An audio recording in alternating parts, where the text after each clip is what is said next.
Қайырлы күн, құрметті достар. Бүгінгі видеода біз тамақ ауруын, яғни ангинаны, үй жағдайында тез арада емдеу жөнінде айтатын боламыз. Сондықтан видеоны соңына дейін көріп, қызықты ақпаратты жіберіп алмаңыз. Аурудың қайсысы болса да бүгінде қауіпті болып тұр. Әсіресе тұмаудың тигізер зияны орасан. Егер нәпсіге ерік беріп, мұздай су ішіп, немесе балмұздақ жеп тамағыңызды ауыртып алған болсаңыз, емхананың есігін жағаламай, үйде өз бетіңізше ем алып көріңіз. Біз ұсынған бұл әдістер 3 күнде оң әсерін беруі керек. Олай болмаған жағдайда ғана дәрігерге хабарласып, кеңес алыңыз. Ең алғашқы кеңесіміз теңіз тұзы мен шайыңыз. 0,5 шай қасық теңіз тұзын 1 стақан жылы суға салып араластырыңыз. Тұз еріген кезде тамағыңызды шайыңыз. Емді күніне 3-4 рет қайталауға болады. Ал ұйқыға жатардан алдын ала 1 стақан тұзды суға бал араластырып ішіңіз.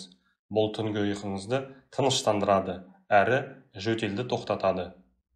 Достар, біздің көрермендердің 90%-дан астамы каналға жазылмай қарайды екен. Сондықтан каналға жазылуды және қоңыраушаны басуды ұмытпаңыз. Сіздің кішкене ғана әрекетіңіз бізді жаңа, пайдалы видеоларды шығаруға шабыттандырады. Келесі кеңес – сарымсақ шайы. Сарымсақ табиғи антибиотик. Оның құрамында иммунитетті көтеріп, суыққа қарсы күресетін антиоксидант бар. Ем үшін сарымсақты ұзыншалап кесіп, ыдысқа саласыз.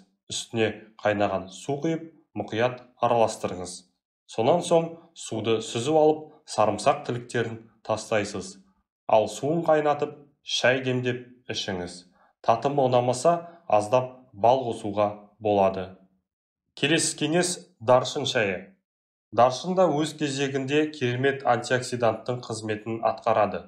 Әсіресе тамақ ауырып, жөтел мазалағанда керемет ем болады. Ол үшін 1 стақан қайнаған суға 1-2 тал даршынды қосып, отқа қоясыз. Шамамен 3 минуттай қайнаған соң, суды сүзіп алып, көк немесе қара шай қосып демдейсіз. Даршын шайы жөтелді емдейді және тыныс алуды жақсартады. 4-ші кеңес – тауық сорпасы. Дәрігер мақұлдаған ең тиімді емдік тәсіл. Тауық сорпасы бойдағы суықты кетіреді, ағзаны қуаттандырып, әлдендіреді. Сонымен қатар, құрамындағы нәрлендіргіш заттарының арқасында тамағыңызды жібітіп, жөтелді емдеуге қабілетті келеді. Көп фильмдардың өзінде актерларымыздың осы сорпа түрін дайындайтыны бекер емес. 5-ші кеңес – зімбір суы. Зімбір қақырықтың түсуіне ықпал етеді, әрі бойдағы суықты шығарады. Сондай-ақ бактериямен күресіп, ағзаны удан тазартады.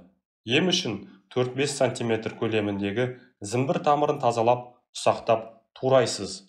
Оны қағазға орап, балғамен майдалаңыз. Ұнтақты ыдыстағы суға салып, 5 минуттай қайнатасыз. Белгіленген уақыттан соң қайнатпаны сүзіп алып, бал мен лимон қосыңыз. Емдік қасиеті мол сусынды ыстық күйінде ішу керек. 6-ші рецепт – алма сірке суы. Бұл ең дәмді, бірақ өте пайдалы әдіс. Шағын ыдысқа 1 қасық алма сірке суын, 1 қасық бал салып араластырыңыз. Оны 1 стақан ыстық суға қосып ішіңіз. Егер татымы ұнамай, ішке қабылдай алмасаңыз, онда мына әдісті жасаңыз. 2 ас қасық алма сірке суы және жарты шыны суды араластырып, тамағыңызды шаясыз. 7-ші кеңес – бал. Бал микробпен күресетін керемет тәсіл. Қолданылуы да қарапайым. Бар болғаны 2-3 минуттай 1 ас қасық балды тамағыңызда ұстап тұрсаңыз жеткілікті. Бал микробты өлтіріп, тамағыңызды емдейді, тыныс алу жолдарын ашып, қақырықтың тез түсуіне ықпал етеді. Келесі әдіс – фурацилин, тұз және сода. Аты аталған фурацилин, тұз және соданы жылы суға араластырыңыз. Күніне 3-4 рет тамағыңызды шайыңыз. Бірнеше күн өткеннен кейін тамағыңыздың жазылғанын байқайсыз.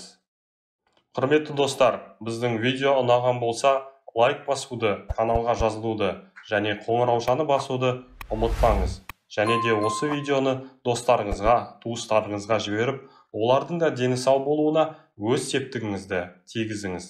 Келесі кезекте қандай видео көргіңіз келетіні жөнінде комментарийге жаза кетсеңіздер болады. Сіздің ойыңыз біз үшін өте маңызды. Және де мақала танысу сипатына ие екендігін, кез келген жағдайда дәрігердің кеңесі қажет екендігін тағы да ескертеміз. Деніңіз сау болсын.